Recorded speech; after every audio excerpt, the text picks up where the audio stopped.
Hi, you are watching The 8 Club. My name is Julie Adenuga. I'm your host for today. All right, so we're about to watch some clips from previous episodes of The 8 Club. You guys ready? Yeah. Good. A man provides, a man protects, a man reproduces. Without male and female, there ain't no more fish, no more birds, no more dogs, no more cats, no more bears, no more squids. You need male, you need female in order to continue on our existence. So I saw you put your hand in that. You were very happy when he said what he said. I think there's nothing wrong with men thinking that they are here to protect, to provide, and to do all of that thing. I don't think there's anything wrong with that. As women, we've got all this power, and I feel like at the moment we've got so much power that we don't know what to do with it. So we're just chucking out all these random things like, no, we don't want this. Oh no, we want this. Da, da, da, da. And it's like when you give a kid something that they're new to having, and they just go wild with it. And I feel like at the moment that's what we're doing as women. And we are taking away some of the things that men. What makes men feel like men? What about? We've decided that's what makes them feel. For real. Okay, but then it's just like, I get this only because society, we've decided, but then are we just gonna like fuck up everything and then just rewrite everything? Yeah. I think It's just basic. But can you see how like those stereotypical traits that we expect from all men, can you see how like damaging it can be to society if we put those like pressures on all of them? I don't think there's anything wrong with certain pressures in life. I feel like we're raising a generation of like, oh no, don't worry, like it's okay. This is why we can't have like these conversations, because everyone always gets offended because, oh no, wait, no, we shouldn't say that because you can't have pressures in life. That's life. Life is really hard. Life is really shit sometimes. Life is really difficult. I feel like at the moment, women are really on the back foot because we are starting to understand our power, but we are not necessarily understanding it enough to utilize it, or understanding that we have strength. Like you were saying, men and women are actually different. I was asked a question today about what do I feel makes me powerful as a woman, and I straight up said my period. Because that shit, like we don't talk about that shit, like at all. Like even like the other day I was telling one of my friends, like, listen, my cramps are trying to kill me, and I don't feel like I just don't want to do anything today. And he was like, oh, like I'm so sorry. Just that little bit of acknowledgement, I wanted to marry him. I was like, take me now. Like, do you know what I mean? Because a lot of people I think because women just get on with it, they don't understand how much it takes out of you. And every single one of us here are all nodding in agreement, which means it's not just me. Do you know what I mean? I'm on my period. Right now. Oh, yes.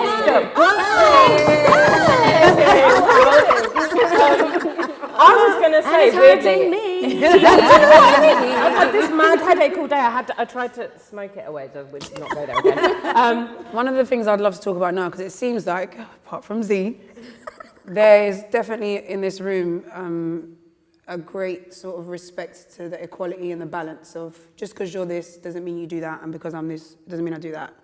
And I know that you are quite openly and vocally like an advocate for career and earning your own money, driving your own car. ZeZe, I'm looking at you. Is money important in a relationship? 110%. It's really nice to feel like, oh yeah, love trumps everything, but it really doesn't. Because I feel like a lot of divorces wouldn't happen if people were more financially stable. Do you not think that maybe a lot of divorces wouldn't happen if people weren't so focused on money? No. Just the answer is no. Next question. Okay, so what happens when you check that? So the balance changes. So what happens when one person's earning more than the other? Is that worse than both of us having no money? Yeah. Because that's why my parents broke up. Okay. So my parents came from Nigeria. My dad was he was like a doctor, like my mum was looking after us. She set up a business, achieved amazing success, and I think that's when the power dynamic shifted in the sense that she was now the main breadwinner. Okay. I think that ultimately led to the breakup of their marriage. I've been in a long-term relationship where like we both had good jobs at the same time, but then he suddenly lost his job. and I was like footing the bill for most dates and every time we went out. And it was fine because I've been with him for so long, I was invested in him. Yeah. But then it made him feel so inadequate because he was the breadwinner in our relationship. Before the marriage, before the family, before the breadwinners actually having to sustain foundations, what about just meeting someone, saying hi, I'm attracted to you, I want to go out on a date with you? How much do you earn? Like, when does that question, when does that question come into it? I think maybe the first time you give each other oral, you should have that comment. No, I'm joking.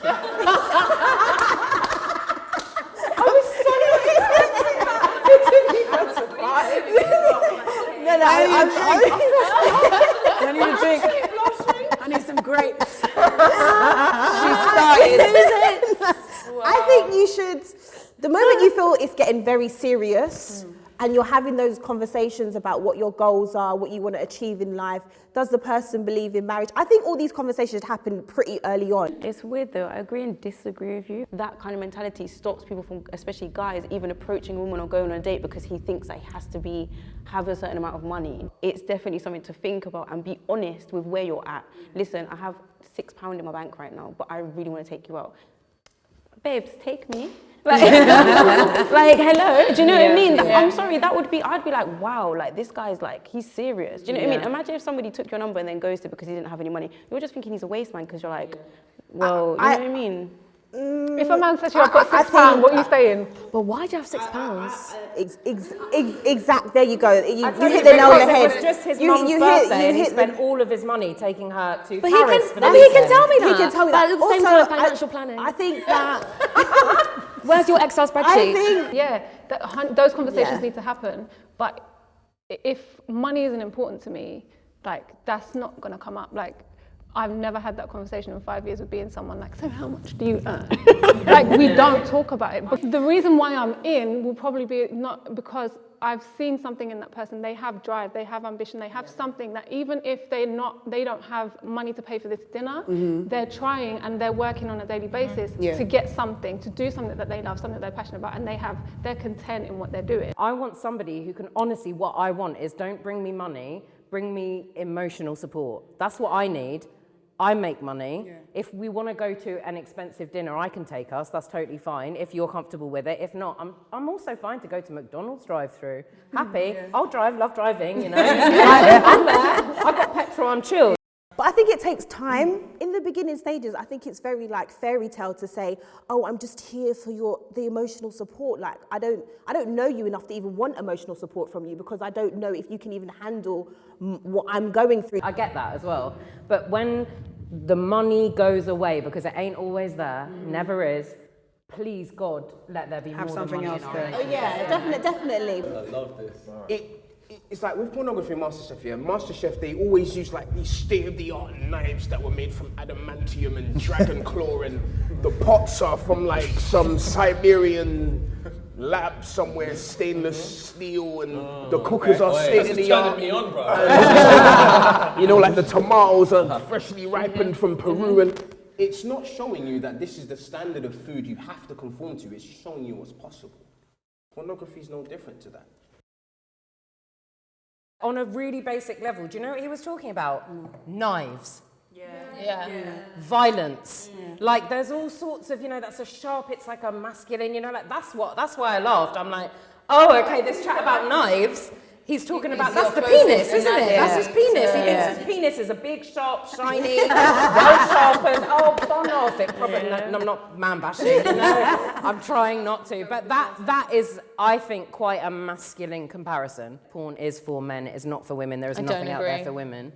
So, no, I'm on porn. Not that they don't watch it, not that they don't watch it, they do watch it. But it's made for a male viewer. It's made for a male audience. Yeah. So can I ask you, when did you start watching porn? Do you remember? Oh gosh, do I remember?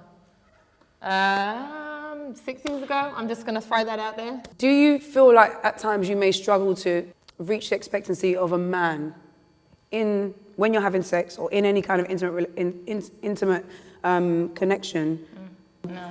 Never. I've completely disconnected. I think porn is a relationship that I have with With that, that for thing. me in that moment. I do not connect it to the other person because what I have with that person in that time is very different. I'm in a different place, they're in a different place, we're thinking about different things. I know that I'm having sex with a man, I'm not trying to pleasure myself. There's so many other things that come into play. So I don't connect the two. Which I don't think some guys do. And why I think that is a false comparison is because if you're watching MasterChef and so I watch MasterChef, I then come into the kitchen on my own and I'm like, I'm gonna cook like them, okay, cool. That's not affecting another person. There's a difference between watching a cooking show and trying to be like them, watching pornography and then projecting what you have consumed onto another person's performance. Because I had an ex that used to watch lots of porn, right? And it made it hard for him to come because his mind was so warped from all the porn that he watched that when I was having sex with him, it made me feel like I wasn't good enough. I would be like, what's wrong with me? Like, why are you not coming quick? Or like, what's going on? Like, I take it very personal if a guy doesn't come quick. Like, mate, this is creme de la creme shit down here. Like, what's going on? Like, it's been a long time. Like, do you know what I mean? Some girls want to do rounds. I'm like, nah, mate, bust in 5 minutes. Because I want to know that I did that. I think sex is very taboo, especially in British culture. The first concept you have of sex is usually porn. Like, so as a woman, you're like, oh, I must have to like be screaming and be in pain. That's normal. Like, and a man thinks that's also normal. Like, so everyone's like normalizing like borderline pain, like sexual I'm with you. discomfort. I tell you like, the one thing that really, I remember sitting there thinking, I need to call someone and talk about this because it was so weird to me. So Issa Rae's got that show called Insecure. Oh, love it. The best thing there's a ever. scene where she's having sex with the painting. Oh, I know what you're talking about. The original painting. Oh, the original, yeah. And she's giving him head and he ejaculates on her face. Yeah. And she Switches. switches. Yeah. And I sat there and I was like, wait, what's going on? Yeah. But also, wait, why is she angry? I thought everybody was doing this. Like, I was like, oh my goodness. But can you imagine that's 2018 that happened. I'm 30 years old and that's the first time in 30 years I've seen anyone be upset that they've got cum on their face. Questioned it. Or that you've even questioned it. Actually very much. So I think for you to say that, there are a lot of people who learn how to have sex directly from porn. And probably now, as I sit there thinking about it, a lot of young girls who are letting guys ejaculate on their faces because they think it's normal. And do you know what else? It's that like porn is something that you can like turn it on and turn it off. And sometimes I think men think that sex works like that. We're horny, I'm gonna fuck you now. Okay, wow. There's a little bit of build-up. Even if we are gonna go at it like porn stars, you know, sometimes we all wanna do that. But like there's a little preamble. Like, give it some, This don't just happen. Just, you know, you don't walk in and say, baby, I'm horny, and I'm like, kiss my neck a little minute, you know? Give me a little something. No, it's cool, I feel like everyone, especially men, but everyone should be in therapy. I'm in therapy, I've been in therapy. I don't know that I ever want to not have therapy, quite frankly. It took for me to have a breakdown, it took for me to have a crisis moment before I took that step. But then coming out of the other side of that, I definitely saw how, like at the end of the day, mental health is just like your physical health. Like we all have one, you have ups and downs. How would you guys feel about being in a relationship with someone who's going through that? How would you feel about being in a relationship with someone who suffers from depression, suffers from anxiety, who is struggling mentally? It's hard. I've been in it and it's very hard. That was when I felt the least free I've ever felt because I was carrying this weight of the other person that I love and I care for, but they're not acknowledging themselves. They're not looking at themselves in the mirror. They're not analyzing themselves, and I'm carrying that, you know. And that's I've never felt so enclosed and trapped than when I was in a situation like that. My ex-boyfriend, I was with him for almost a year. It didn't last very long because he was very unemotional, like extremely lacked emotional intelligence. But we weren't able to fall in love because of that. And it was such a shame because we were really, really great together. Like we had such a great bond, such a great foundation. I guess him as a man, he's been brought up to be like, you're not supposed to express your emotions. You're not supposed to be like feminine or however like men view expressing their emotions. So now he's seeking therapy, and I think for him, because he's recognized that in himself, that he needs to deal with his own demons, I think that's a great thing for him. Yeah. But basically, I think that's the key, is being introspective, because I was like happy-go-lucky until like last year, and then like I don't even know if I'm suffering from depression, but I'm like sad quite a lot. Do you know what I mean? And I'm like, okay, cool, yeah, like whatever. But I'm very aware of it to the point where I know that how much it could affect my partner, to the point where I make adjustments so I don't kind of burden her too much, but I let her in and say, okay, this is how I feel. I don't know what it is. I am going to get through it. Do you know what I mean? And I think what a lot of people do when people are suffering from some sort of like pain in a relationship, I think the partner tends to take it on thinking that it's supportive when it's not. You know That's what I how mean? so many of those like codependent relationships come about. There's, you know, like if somebody's addicted to something, you cannot help them, they cannot help themselves until they make that decision. Like, I need help. And that's the same with therapy. If you come to a place where you want to, which was something I experienced, it can save you. It's like really, I feel really emotional very quickly. Yeah, I'm feeling it as well. Yeah. I'm also on antidepressants at the moment, and that has changed my life. I really didn't want to do it. It was something that I very much was against, like this kind of chemical changing of my own body. But then I looked into the real like science of things, and some people just don't make as much, they don't spark as much joy in the Marie Kondo way. and honestly, from the end of last year to the start of this year, I'm gonna cry. I now want to live, and I feel strong, and I'm seeing my therapist twice a week because I found the money to do that when I quit smoking. So that's why I'm annoyed with myself that I'm smoking again now. Yeah. Anyway, that's what I have to say on that. Yeah. Yeah. Don't clap me. That's amazing. I naturally cry. When people cry, I'm like, Simba, yeah, Lion King.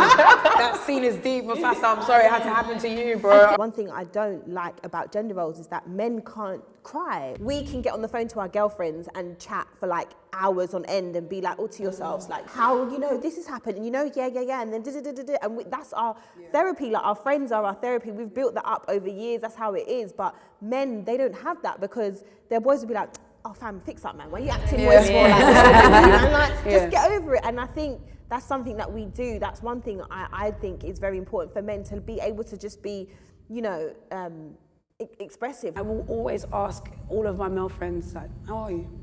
Really casually, and they'll say, oh, I'm fine. And then I'll ask them again. How are you? I'm good, I'm good. No, but how have you been? And on the third, how have you been, I have to prepare myself for like an hour of like their response of like, I'm like, cool, I do it with my brother when I'm doing his hair, and he's just had a baby, he's married, like, you know, so I'm like, but how's things going? And then he's like, you know what, Julie, I'm not gonna lie. And as soon as he says I'm not gonna lie, it's not that there's anything wrong with him, you know, he's not sad, he's not going through anything, but I can feel that he hasn't said that to anyone, or he hasn't done that, he hasn't had this conversation in a very long time.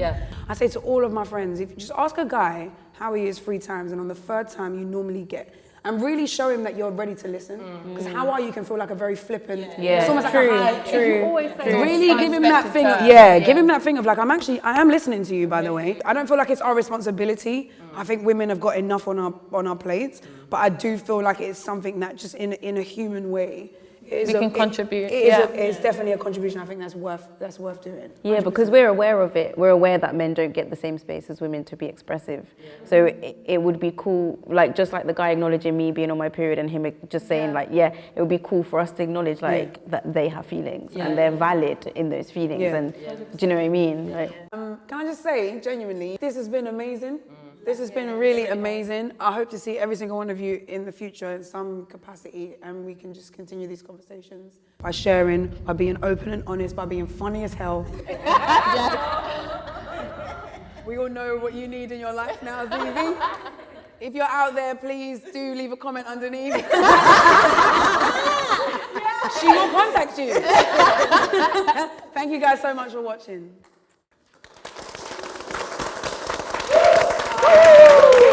That was actually really nice. That was a lot of fun.